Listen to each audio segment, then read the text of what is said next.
Bagaimana perempuan yang pernah berzina melalui video call? Apa harus jujur pada calonnya? Oke, ini adalah pertanyaan yang paling sulit dalam dalam dan saya tahu ini sering banget ditanyakan dan ini selalu saya bahas memang. Walaupun saya nggak pernah membahas dalam ngaji jumlu, tapi ini penting banget dan kalau memang ini adalah waktunya untuk saya bahas ya berarti saya coba untuk bahas. Jadi gini teman sekalian. Ada beberapa pendapat. Pendapat yang pertama mengatakan bahwa kita nggak perlu ngomong. Kita nggak perlu untuk menyampaikan kepada calon kita tentang aib-aib kita. Yang sudah berlalu, biarlah berlalu, nggak usah diungkit-ungkit lagi. Hanya saja teman-teman sekalian, perlu saya sampaikan, nikah itu kayak sebuah akad. Kalau nikah itu adalah sebuah akad, maka sama kayak kita beli barang. Itu permisalannya. Beli barang itu ya berarti kalau misalnya teman-teman sekalian beli barang, contoh misalnya nih, saya beli barang online. Penjelasannya begini, begini, begini, begini. Yang saya perlukan begini, begini, begini, dan begini. Ternyata ketika saya sudah terima barang, lantas barang itu tidak sesuai dengan apa yang saya minta. Maka terjadi cacat dalam akadnya. Karena yang terjadi adalah sesuatu yang saya dapat bukan yang saya inginkan. Bahkan bisa terjadi batal dalam akadnya karena ada orang yang sudah menyalahi akad.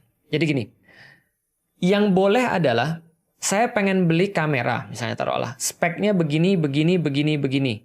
Lalu kemudian harganya segini, saya bilang saya sepakat tolong kirimin ke saya. Tiba-tiba ketika saya dapat kameranya, ternyata speknya nggak sama, harganya tetap sama, berarti itu kan penipuan dong. Berarti ini akadnya batal. Saya boleh mengembalikan kemudian barangnya ini, lalu kemudian saya minta barang yang sama. Kalau tidak kemudian bisa diberikan barang yang sama, berarti dia harus mengembalikan uang saya.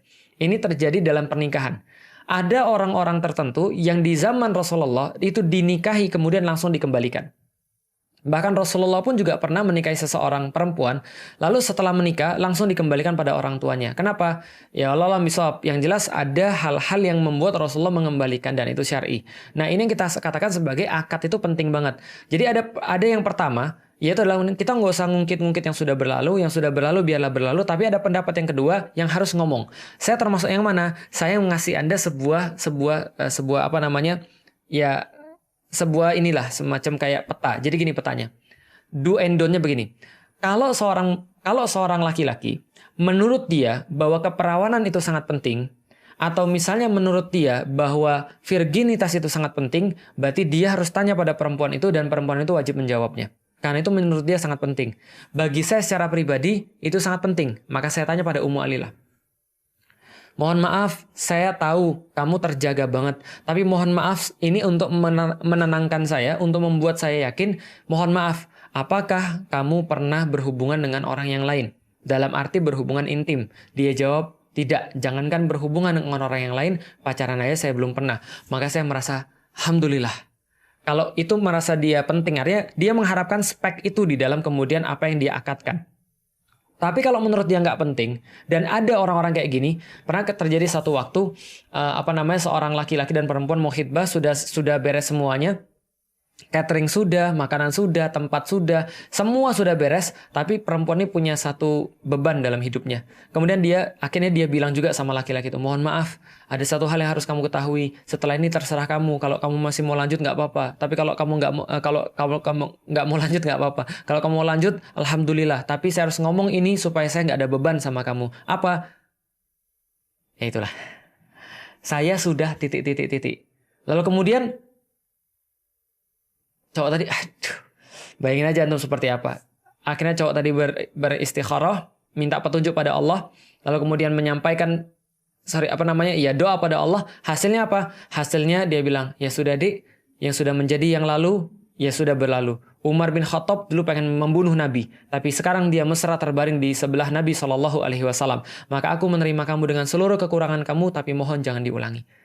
Ada laki-laki yang kayak gitu. Ada laki-laki yang mau menerima kemudian dengan secara penuh. Ada laki-laki yang benar-benar mau membimbing. Dan konsekuensi laki-laki kayak begitu, jangan pernah ungkit-ungkit lagi besok. Kalau Anda ungkit-ungkit lagi besok, Anda yang salah. Jangan sampai nanti ketika sudah nikah, dia kemudian punya masalah, dia lagi marah, dia lagi naik darah, terus dia bilang, kamu sih dulu sudah pernah gini, makanya kamu itu sekarang nggak bisa jadi istri yang terbaik. Itu akan membuat cewek sakitnya di mana-mana. Bukan hanya sakitnya di sini, bukan. Tapi sakitnya di mana-mana. Sakit betul. Kenapa? Karena kalau Anda sudah siap untuk menerima, sudah siap kemudian untuk ya menerima apapun. Nah, maka ya lihat dulu Anda sesuai nggak dengan spek Anda. Kalau sesuai dengan spek Anda dan bagi Anda penting, tanyakan. Tapi kalau bagi Anda tidak penting, ya sudah, nggak ada masalah. Terima saja. Dan sudah, jangan diungkit-ungkit lagi. Jangan dibuka-buka lagi. Aib yang sudah ditutupi oleh Allah, jangan dibuka-buka lagi. Itu yang dimaksud dengan menutup aib. Tapi dalam hal ini, kalau cowoknya nanya, dan menurut cowoknya penting, ya berarti Anda harus jawab dengan jujur. Karena kalau Anda tidak jawab dengan jujur, berarti Anda berbohong. Berarti Anda menyembunyikan sesuatu yang dia cari pada Anda. Salah satu yang dia cari pada Anda. Kan sudah saya bilang ada list-listnya semua. Saya bilang sama istri saya, Dek, cuma 2 hal yang bisa sama Ummu Alila, cuma 2 hal yang membuat saya bisa untuk berlaku hal ekstrim pada kamu dalam arti kemudian mentalak. Apa? 1, kamu berzina dengan orang lain. 2, kamu murtad. Tapi kesalahan yang lain saya bisa maafkan insya Allah. Maka karena bagi saya itu penting banget. Karena bagi saya menjaga diri dia itu penting banget. Maka saya perlu kualitas ini sebelum saya menikahi dia. Itu bagi saya. Tapi bagi laki-laki yang lain, saya nggak bisa menyamakan karena buktinya banyak laki-laki juga bisa menerima. Karena kenapa? Bisa jadi laki-lakinya juga nggak 100% bersih. Dan saya tahu sulit banget untuk menemukan orang bersih zaman sekarang. Tapi teman-teman sekalian, perlu teman-teman ketahui, perempuan-perempuan yang pernah melakukan kesalahan-kesalahan dalam hidup dia, termasuk kesalahan-kesalahan, kalau ini misalnya contoh berzina secara online, misalnya secara video call, untung nggak berzina secara langsung. Tapi taruhlah misalnya dia berzina secara langsung, ataupun melakukan hal-hal yang lain yang kemudian nggak pantas. Teman-teman sekalian, saya secara pribadi itu banyak mengenal dan sangat respect. Sangat-sangat respect. Kadang-kadang kualitas orang yang pernah berbuat salah itu lebih baik daripada kualitas orang-orang yang nggak pernah berbuat salah. Kenapa? Karena kesalahannya terus menghantui dia dan mengingatkan kepada dia untuk senantiasa berbuat yang terbaik untuk Allah.